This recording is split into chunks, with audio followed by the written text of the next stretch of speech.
Subscribe कीजिए royal teacher को education संबंधी न्यूज़ तुरंत पाने के लिए। एसआईआर जनगणना इत्यादि का भुगतान होगा वेंडर आईडी से। जी हाँ दोस्तों, आपको बनानी होगी अपनी वेंडर आईडी। आईएफएमएस 3.0 के माध्यम से आप अपनी वेंडर आईडी किस प्रकार बनाएंगे। अगर आपके पास कंप्यूटर या लैपटॉप नहीं है तो अपने मोबाइल से भी ये काम कर सकते हैं। आप अपनी वेंडर आईडी बना सकते हैं आईएफएमएस 3.0 के ऊपर। अगर आपने एसआईआर का काम किया है या आपने जनगणना का काम किया है या आपने कोई प्रतियोगिता परीक्षा में ड्यूटी दी है, तो जिस भी तरह का ऑनलाइन पेमेंट होता है अब आपके अकाउंट में आएगा डायरेक्ट ही वेंडर आईडी के माध्यम से। वो वेंडर आईडी आपको आईएफएमएस 3.0 पर जनरेट करनी होगी और जहां भी जरूरत हो वहां अपनी वेंडर आईडी आप दे सकते हैं। देने के बाद आपको जो ऑनलाइन भुगतान है वो आईएफएमएस 3.0 के माध्यम से हो जाएगा। इसके लिए आपको एक वेंडर आईडी की जरूरत होती है जो इंटीग्रेटेड फाइनेंशियल मैनेजमेंट सिस्टम यानी आईएफएमएस पर जनरेट होती है। यहाँ पे आपको firm category, business category, service category ये सारे है वो सेलेक्ट करने होते हैं। अगर आप एक सरकारी कर्मचारी है और आपने एसआईआर, जनगणना, प्रतियोगिता परीक्षा में ड्यूटी या इनके अलावा भी कोई सरकारी काम किया है जिस है, तो उस सभी का भुगतान अब वेंडर आईडी के माध्यम से होगा, चाहे किसी भी तरह का भुगतान हो सरकारी कार्यालयों के लिए। इसके लिए हमें क्या करना होगा, सबसे पहले गूगल क्रोम में जाना है और अपनी एसएसओ ओपन कर लेनी है। एसएसओ आईडी आप सभी जानते हैं किस प्रकार ओपन की जाती है। बड़ा ही सिंपल प्रोसेस यहाँ आपको बताया जाएगा जिसके माध्यम से आप अपनी S I F M S 3.0 के माध्यम से वेंडर आईडी क्रिएट कर पाएंगे। तो राज एसएसओ टाइप कीजिए और जो पहली वेबसाइट आ रही है इसके ऊपर क्लिक कीजिए। आपके सामने ये आइडेंटिटी पूछ ली जाएगी, तो यहाँ आप अपनी एसएसओ आईडी डाल दीजिए और कैप्चा डाल के लॉगिन कर लीजिए। जो प्रोसेस दोस्तों आपको यहाँ पे दिखाया जा रहा है वही प्रोसेस आप अपने मोबाइल पर भी कर सकते हैं, लेकिन ध्यान में रखें दोस्तों कि मोबाइल में करने से पहले आप अपनी डेस्कटॉप साइट ओपन कर लीजिए। मोबाइल पर यूज़ करने के लिए ऊपर जो एसएसओ के जो हम ओपन कर रहे हैं ये क्रोम का जो टैब है, 3 डॉट नज़र आ रहे हैं, उसके ऊपर जब आप क्लिक करेंगे तो यहाँ नीचे की ओर एक ऑप्शन आ जाएगा डेस्कटॉप साइट। इसके ऊपर आपको क्लिक कर देना है। ये देखिए, ये डेस्कटॉप साइट के ऊपर क्लिक कीजिए तो आपकी जो साइट है डेस्कटॉप मोड में ऑन हो जाएगी। जैसे ही हम अपनी डाच एसएसओ ओपन कर लेते हैं, यहाँ विभिन्न तरह के ऐप नज़र आ जाएंगे। यहाँ आपको क्या करना है, आईएफएमएस 3.0 के ऊपर क्लिक कर देना है। अगर ऐप ये नज़र नहीं आ रहा है आपको तो अदर एक्टिव ऐप में जाकर भी आप इसको सर्च कर सकते हैं, खोज सकते हैं। आईएफएमएस 3.0 ओपन कीजिए तो आपको कुछ इस तरह का पेज नज़र आ जाएगा आईएफएमएस 3.0 का। यहाँ पे 3 तरह के ऑप्शन आपको मिलते हैं, एक्सेस, वर्क स्पेस, एक्सेस तो एम्प्लॉय सेल्फ सर्विस और तीसरा आता है सिटीजन सेल्फ सर्विस। तो आपको इसके अंतर्गत सिटीजन सेल्फ सर्विस के ऊपर क्लिक कर देना है। वेंडर आईडी क्रिएट कर रहे हैं सिटीजन के रूप में, तो यहाँ पे क्लिक कीजिए। अगर आप एक गवर्नमेंट एम्प्लॉई है और अपनी वेंडर आईडी क्रिएट करना चाहते हैं तो भी आपको सिटीजन के माध्यम से ही करनी होगी। तो सेल्फ सर्विस पोर्टल जो आपके सामने यहाँ पे आ रहा है, यहाँ पे देखिए कि वेंडर मैनेजमेंट का एक आपको ऑप्शन मिलेगा। ये देखिए वेंडर मैनेजमेंट, इसके ऊपर आपको एक बार क्लिक करना है।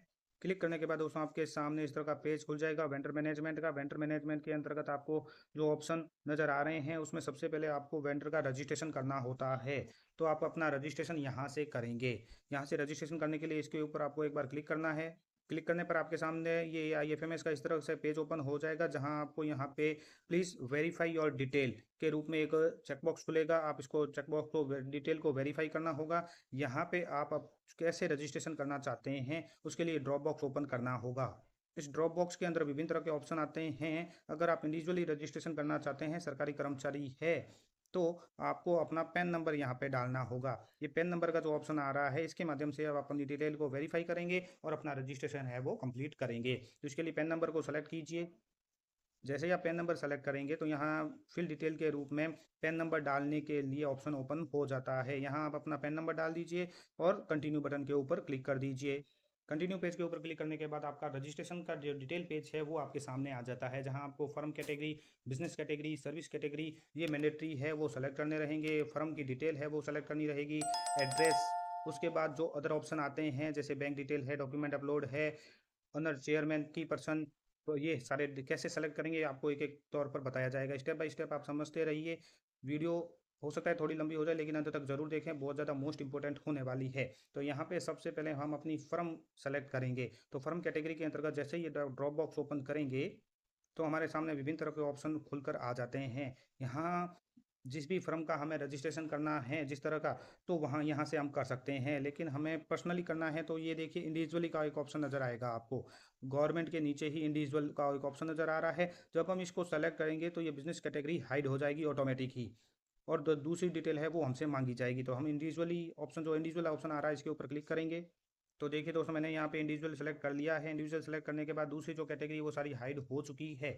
इंडिविजुअल के नीचे से इसमें नेम है, मोबाइल नंबर है, तो देखिए दोस्तों, इंडिविजुअली सेलेक्ट करने के बाद जो बिजनेस कैटेगरी वगैरह जो भी ऑप्शन थे वो सारे हाइड हो चुके हैं। उसके बाद इंडिविजुअल के अंतर्गत हमें अपना नाम, मोबाइल नंबर और पैन नंबर, ये सब कुछ डिटेल है वो यहाँ पे डालनी होती है। मेल आईडी, पैन नंबर, ये सब डालने के बाद नीचे की ओर आ जाता है आपको एड्रेस सेलेक्ट करने के लिए। तो आप अपना जो भी एड्रेस है वो यहाँ से सेलेक्ट कर सकते हैं। तो सबसे पहले आपको अपना स्टेट सेलेक्ट करना है, जिस भी स्टेट से बिलोंग करते हैं वो स्टेट सेलेक्ट कीजिए। डिस्ट्रिक्ट, पिन कोड और फुल एड्रेस ये सभी आप डाल दीजिए। तो आपके सामने कंफर्म के लिए पूछा जाएगा क्या ये डिटेल आपकी सही है तो आप यस बटन के ऊपर क्लिक करके आगे बढ़ सकते हैं।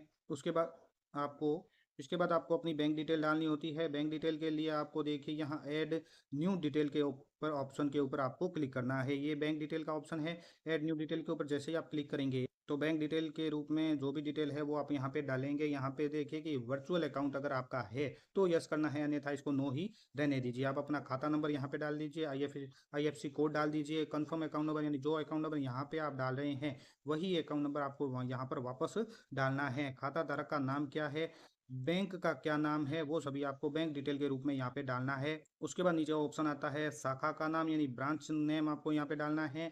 और उसके बाद आपको एक चेक अपलोड करना है या पासबुक की कॉपी अपलोड करनी है।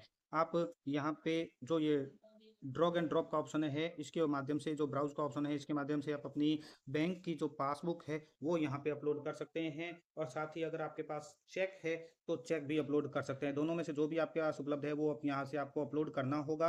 अपलोड करने के बाद आपको ये पूछा जाएगा क्या ये अकाउंट आपका प्राइमरी अकाउंट है, तो आप इसको यस ही रहने दीजिए। यस रहने देंगे तो आपका प्राइमरी अकाउंट ये बनेगा, आप इसमें आपके पैसे आ जाएंगे। उसके बाद आपको क्या करना है, जो ये ऐड का ऑप्शन है अभी जो हाई हो रखा है वो आपको शो होने लगेगा। जब ये आप बैंक की पासबुक की कॉपी अपलोड कर देंगे, ये डिटेल डाल देंगे, उसके बाद ऐड बटन के ऊपर आपको क्लिक कर देना है। तो आपके सामने इस तरह की लिस्ट शो हो जाएगी, जिसके माध्यम से आप ये कंफर्म करेंगे कि account number, bank name, IFSC code ये सब सही है। अगर सही है तो ही आपको सबमिट करना है, अन्यथा आप यहाँ पे जो ऑप्शन आ रहा है एक्शन का, एक्शन के माध्यम से आप इसको डिलीट भी कर सकते हैं। सबमिट करने से पहले एक बार फिर से आपको कंफर्म का मैसेज आएगा, तो आप यस बटन के ऊपर क्लिक कीजिए। तो आपकी वेंडर आईडी है वो सक्सेसफुल क्रिएट हो जाएगी और वेंडर रजिस्ट्रेशन नंबर भी आपको मिल जाएंगे। तो दोस्तों, इस तरह से जैसा प्रोसेस मैंने आपको यहाँ पे दिखाया है उस प्रोसेस के माध्यम से IFRS 3.0 के माध्यम से आप अपनी वेंडर आईडी क्रिएट कर सकते हैं। ये वेंडर आईडी आपके बहुत जगह काम आएगी। आप जब भी ऑनलाइन कोई काम कर ऑनलाइन जब भी आपका पैसा आने वाला है, जो भी आप सरकारी काम करते हैं, जैसे 2 उदाहरण मैंने आपको बताए हैं, जैसे SIR का आपने काम किया है, जनगणना का काम किया है, प्रतियोगी परीक्षा में कोई ड्यूटी दी है, जो भी आपने काम किया है उसका पैसा अब IFMS 3.0 के माध्यम से वेंडर आईडी के माध्यम से आएगा। ये वेंडर आईडी बहुत ज़्यादा इंपॉर्टेंट होने वाली है, इसलिए सभी जो भी सरकारी कर्मचारी है उनके साथ ये वीडियो आप शेयर कीजिए ज़्यादा से ज़्यादा, ताकि वो भी अपनी वेंडर आईडी क्रिएट कर लें और अपने भुगतान से वंचित न रहें। भविष्य में जब भी कोई भुगतान होगा वो वेंडर आईडी के माध्यम से ही अब होगा। तो उम्मीद है साथियों ये वीडियो आपको पसंद आई होगी। वीडियो पसंद आए तो जरूर लाइक, शेयर और सब्सक्राइब कीजिए। पास में आने वाले घंटी के बटन को जरूर दबाएं एजुकेशन संबंधी न्यूज़ तुरंत पाने के लिए।